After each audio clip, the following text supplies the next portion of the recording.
जय योगेश्वर। आज मैं रीना सिंह महात्मा गांधी के जीवन के बारे में कुछ चर्चा करने जा रही हूँ। सन 1869 के साल की बात है। उस समय अपना भारत देश पर ब्रिटिश का राज्य था। उस समय राजकोट में एक मध्यम वर्ग का परिवार रहता था। उस परिवार में माता पिता, एक पुत्री और 3 पुत्र थे। उन चौथे बच्चों में जो सबसे छोटा था उसका नाम मोहन था। मोहन बचपन से ही सत्य का उपासक था। एक दिन उसने अपने गांव में सत्यवादी हरिश्चंद्र का नाटक देखा। यह नाटक देखकर उसके आंखों में आंसू भर गए। अब वह दिन में हरिश्चंद्र का ही विचार करता था और रात में हरिश्चंद्र के ही सपने देखता था। उसके मन में यह विचार हमेशा सताता था कि सभी लोग हरिश्चंद्र के समान सत्यवादी क्यों नहीं होते। उसने निश्चय किया कि जिस प्रकार हरिश्चंद्र कठिनाइयां का सामना दुख पड़ने पर भी किए, उसी प्रकार मुझ पर भी कितना भी तकलीफ हो, मैं भी सत्य के पालन के लिए कठिनाइयों का सामना करूंगा। मोहन छोटा बच्चा ही था, तभी उसके हाथ एक पुस्तक आई। उस पुस्तक का नाम था श्रवण पितृभक्ति नाटक। यह पुस्तक उसके पिता ने अपने घर में खरीद कर रखा था। उस पुस्तक को मोहन ने संपूर्ण आनंद पूर्वक पढ़ लिया। उसमें श्रवण की माता पिता के प्रति भक्ति और सेवा भाव अद्भुत था। वह उसका मोहन के कोमल हृदय में बहुत ही प्रभाव पड़ा और मोहन उस दिन से अपने माता पिता की सेवा करना, उनकी आज्ञा का पालन करने में आनंद पूर्वक अपना कर्तव्य समझता था। जब वह 7वीं कक्षा में था, तभी उसके स्कूल में दोपहर में 4 बजे उसे कसरत के लिए जाना पड़ता था। उस समय उसके पिता की आयु बहुत हो चुकी थी। जब भी वह कसरत के लिए जाता था, उसका मन बेचैन हो जाता था, क्योंकि जब वह 6ठी कक्षा में था तो स्कूल से आने पर वह अपने पिता का सेवा शुश्रूषा करता था। लेकिन अभी जब से कसरत की कक्षा शुरू हुई थी, तब से वह विघ्न का अनुभव करने लगा था। उसने अपने कसरत के शिक्षक को प्रार्थना पत्र दी कि वह अपने पिता की सेवा के लिए उसे कसरत की कक्षा से मुक्ति प्रदान की जाए। लेकिन शिक्षक ने उसके प्रार्थना पत्र को मान्य नहीं किया। एक दिन दोपहर में बादल घिरने पर आकाश में बादल घिर गया और मोहन के पास घड़ी नहीं था। इसलिए उसने कसरत की कक्षा में जाने में उसे देर हो गया। जब वह वहां गया तो लोगों ने उसे घर में रहने का कारण पूछा। तब उसने सत्य सत्य कह दिया कि आकाश में बादल घिरा था, मेरे पास घड़ी नहीं थी, इसलिए मुझे आने में देर हो गई। लेकिन कसरत के शिक्षक ने इस कारण को मान्य नहीं किया और वह कहा कि तू तो बहाना करता है, और उसे दंडित किया। मोहन के आंखों में आंसू आ गए। उसे दंड में पैसा भरने का दुख नहीं था, उसे इस बात का दुख था कि मैंने शिक्षक से सत्य कहा और शिक्षक ने हमें असत्यवादी ठहराया। उसने बाद में यह जानकारी अपने पिता को दी और यह भी बताया कि मैं कसरत की कक्षा करना नहीं चाहता हूँ, मैं आपकी सेवा करना उस समय चाहता हूँ। पिता ने उसके शब्दों में सत्य का आवेश देखा और उसे अपने पिता की सेवा करने की उसके मन में तत्परता देखी और उसे सेवा करने का मौका नहीं मिल रहा है, इसके लिए उसके दिल में दुख की पीड़ा देखी। इसलिए उन्होंने प्रार्थना पत्र प्रधानाध्यापक को दी।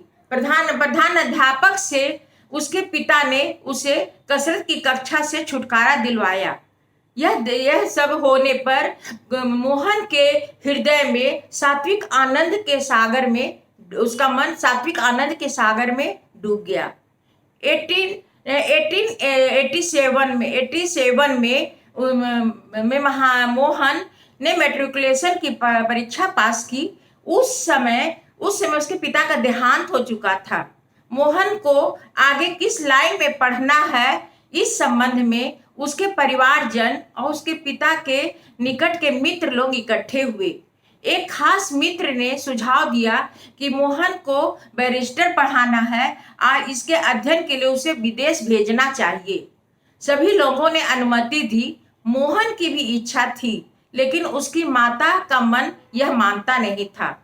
उसकी माता का विचार था कि वहां जाने पर बहुत से लोग शराब पीने लगते हैं, मांस खाने लगते हैं और अन्य स्त्रियों का संगति करने लगते हैं, तो इसीलिए वह उसका मन मानता नहीं था। ऐसे भी आज भी अमेरिका जाने पर कितने ही विद्यार्थी शुद्ध शाकाहारी रह पाते हैं। जो मांस का नाम तक नहीं लेते, वे भी अमेरिका जाने के बाद 2-1 वर्ष में ही मांस और शराब का सेवन करने लगते हैं।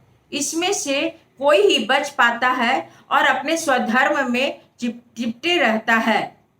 तो मोहन की माता के मन में संदेह हुआ, तो इसमें आश्चर्य की क्या बात है। लेकिन उसके परिवार से अच्छा संबंध रखने वाला एक जैन साधु थे।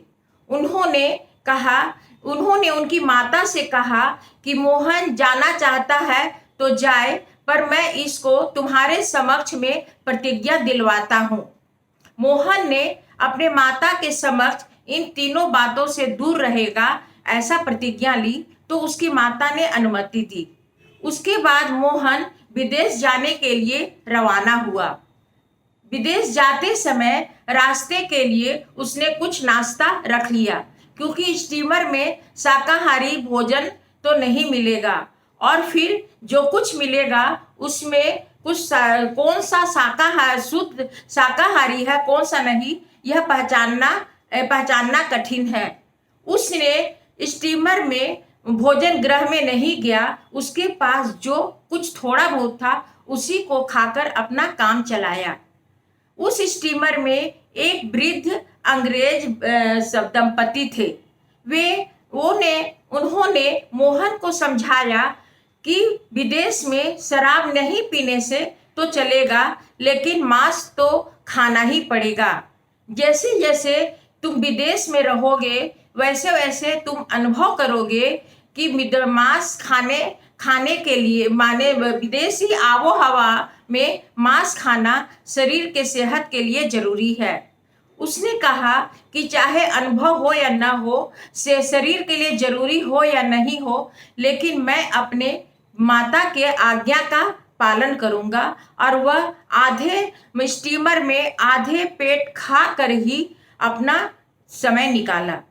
जब वह विदेश पहुंचा तो अब स्टीमर में तो किसी प्रकार काम चला लिया, लेकिन अब विदेश में रहने के लिए भोजन क्या करना।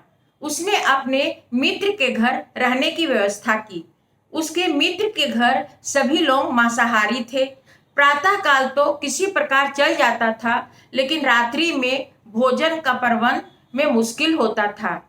उसके मित्र के घर में शाकाहारी भोजन सामग्री की व्यवस्था नहीं थी, इसलिए रात को वह भूखे ही रहे। उसका मित्र उसे बहुत समझाता था कि इस प्रकार कितने दिन चलेगा। उसने मांस जीवन में भोजन में उपयोगी है यह बात स्पष्ट करने के लिए बहुत से किताब इसे पढ़ने के लिए दी, लेकिन मोहन का एक ही जवाब था, तुम जो कुछ भी बोलो, मैं तुम्हारे बातों को मानने वाला नहीं हूँ। इन सभी बातों से ज्यादा हमारी माता का वचन महत्वपूर्ण है और माता का प्रतिज्ञा तोड़ना असंभव है। थोड़े दिनों के बाद उसने अपने मित्र के घर छोड़कर एक दूसरे घर में पेइंग गेस्ट के रूप में रहा, लेकिन वहां भी उसे भोजन की उतनी ही कठिनाइयों से दिन बिताना पड़ा। वहां पर रोटी खाने का तरीका यहाँ जैसा नहीं था। यदि घर में 5 व्यक्ति हो तो 1 रोटी बनता था और खिलाने वाली स्त्री बहुत आग्रह के साथ उस रोटी का टुकड़े करके सबको देती थी। वहाँ रोटी गौण गौण आहार मतलब तरकारी भाजी की तरह होता था, इसलिए एक टुकड़ी खाने पर लोगों का चल जाता था। लेकिन जिसका मुख्य आहार रोटी ही है, उसका पेट कैसे भर सकता है। इस प्रकार मोहन को भोजन के लिए अत्यंत कठिनाइयों का सामना करना पड़ा। कभी कभी स्टार्च वाला भोजन छोड़ना पड़ता था, कभी कभी केवल रोटी अमूल ही खाना पड़ता था, किसी दिन दूध अंडा से काम चलाना पड़ता था। एक दिन उसके मित्र ने अंडा की बहुत प्रशंसा की कि अंडा खाने से किसी प्रकार की हिंसा नहीं होती, जीवित जीव को दुख नहीं होता। उसकी दलीलें दलीलें के सुन करके इसने तो अंडे खाने माँ के प्रतिज्ञा के बावजूद अंडे खाने लगे। लेकिन तुरंत ही उसे अपनी माँ का भोला चेहरा याद आया। उसे लगा कि माँ हमें मांस नहीं खाने का प्रतिज्ञा दी, उसके प्रतिज्ञा को नया रूप देने का हमें कोई अधिकार नहीं है। माता हमारे मित्र कहता है कि अंडा में मांस नहीं है, लेकिन माता ने हमें मांस खाने नहीं कहा। इसका मतलब कि शाकाहारी भोजन के सिवा अन्य कोई चीज नहीं खाना। और यदि हम इस प्रतिज्ञा का एक नया अर्थ निकालते हैं, तो यह नया अर्थ निकालने का जो प्रतिज्ञा करवाता है उसी को अधिकार है, और दूसरे या प्रतिज्ञा का पालन करने वाला का नहीं। हो सकता है माँ ने जब हमें मांस न खाने की प्रतिज्ञा दी तो उसे अंडा का ख्याल नहीं आया होगा, ऐसा उसे लगा, और उसने जब उसे प्रतिज्ञा का स्पष्टीकरण हुआ तो उसने अंडा खाना छोड़ दिया। अब उन्हें यह भी पता चला कि कुछ ऐसे भोजन सामग्री हैं जिसमें अंडा का रस पड़ता है, तो उसने उस सामग्री भी भोजन के लिए खाना बंद कर दिया। अब वह सादी भोजन ही खा सकता था। इसका उसके मन में आघात हुआ कि जो जीव को स्वादिष्ट लगे वह खाना वो नहीं खा सकता था। लेकिन यह आघात क्षणिक था। उसके माँ की प्रतिज्ञा जो थी वह स्वस्थ स्वच्छ अस्थायी प्रतिज्ञा के सामने यह क्षणिक आघात का ज्यादा महत्व नहीं रहा, क्योंकि माँ का प्रतिज्ञा अधिक प्रिय लगा। जैसे जैसे वो विदेश में रहने लगा, मोहन को वैसे वैसे वहाँ की बहुत सी जानकारी मिलने लगी। अब लंदन में कहाँ कहाँ पर शाकाहारी भोजन गृह है यह मोहन ने ढूंढ निकाला और वह वहाँ खाना प्रारंभ कर दिया। अब वह भरपेट खाने लगा। जो भूखे रह करके पहला प्रतिज्ञा को पूरा किया, उसके लिए बाकी दो प्रतिज्ञा को पूरा करना तो खेल जैसी थी। उसने वहाँ 1891 में बैरिस्ट्री की परीक्षा पास की और अपने घर को लौटा। माता के दर्शन के लिए उसे दिल में बहुत अधीर हो रहा था। माता की इच्छा, वह अपने प्रतिज्ञा का चुस्त पालन के बदल आत्मसंतोष की लहरें उसके हृदय में लहर दौड़ रही थी। जब वह प्रदेश को छोड़कर बंबई आया तो उसके बड़े भाई ने उसे लेने आया। लेकिन विधाता के विचित्रता को तो देखो। बड़े भाई ने यह समाचार दिया कि माता जी का स्वर्गवास हो गया है। यह सुनकर मोहन को बहुत आघात लगा, बहुत दुख लगा। माता को बिछोड़ने का किसे दुख नहीं होता। उसने कितना कठिनाई से तीनों वचनों का पालन किया था और अपने कसौटी में खरा उतरा था, लेकिन अब वह यह कहे तो किससे कहे। माता यदि होती और वह सुनती कि उसका पुत्र कितना दृढ़ता पूर्वक अपने कसौटी में खरा उतरा है, तो उसे कितना आनंद होता। लेकिन मोहन ने प्रभु की इच्छा में अपनी इच्छा को विलीन कर दिया और अपने दुख को शांत किया।